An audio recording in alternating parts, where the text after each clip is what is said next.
my name is Samantha Becker, and this is a lesson about comparing fractions for third graders. These are my lesson objectives right here. I have 4 of them, and then these are my I have 4 standards underneath this category.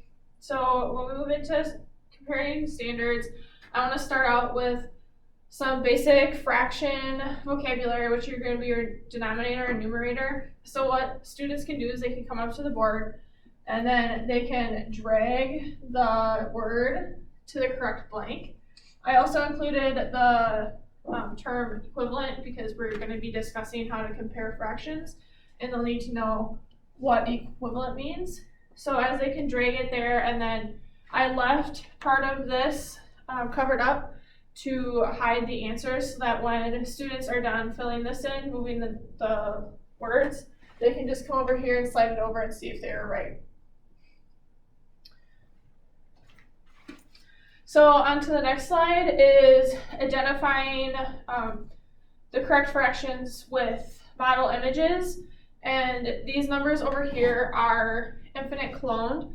So knowing that some of these could be different ways, different fractions based on the size that they're going for. So like this one over here, they can come up and drag 1/2 over, and that would be 1/2.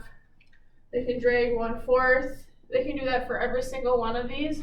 So like for the center one, it's 6/12 based on the portion, the part to the whole, but it could also be 1/2. So students could drag both of them over here, and that goes for any of them. So this one would be 1/2 or 2/4.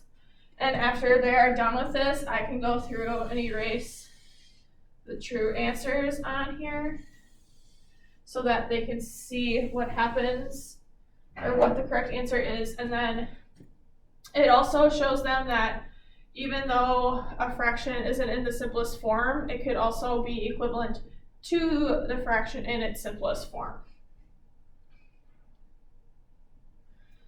So on this page, I have an activity that I created off of the Smart Notebook applications. And one of the positives about this is that over here, you can connect students to play on their device.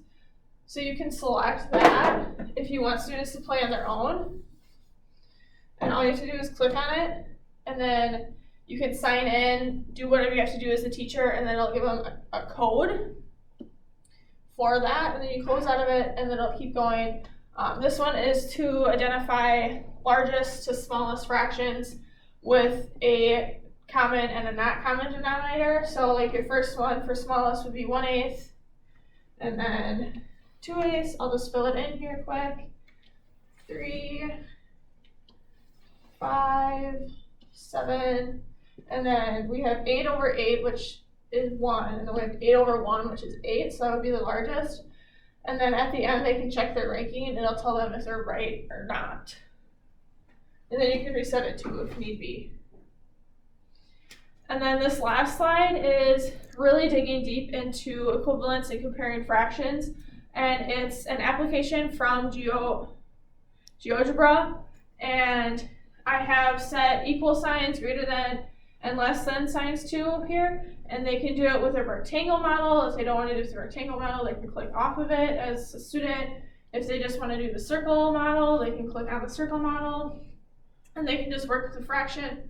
So the beauty of this is I would have students come up here and select different fractions that they can do. So they can change the base to whatever they want. They can change the numerator to whatever they want. And then you can do the same thing for this one. And then they can look at both of them and compare to see which one is either larger or are they equal. And they can move these symbols for them to look at for each of them. And they can do that.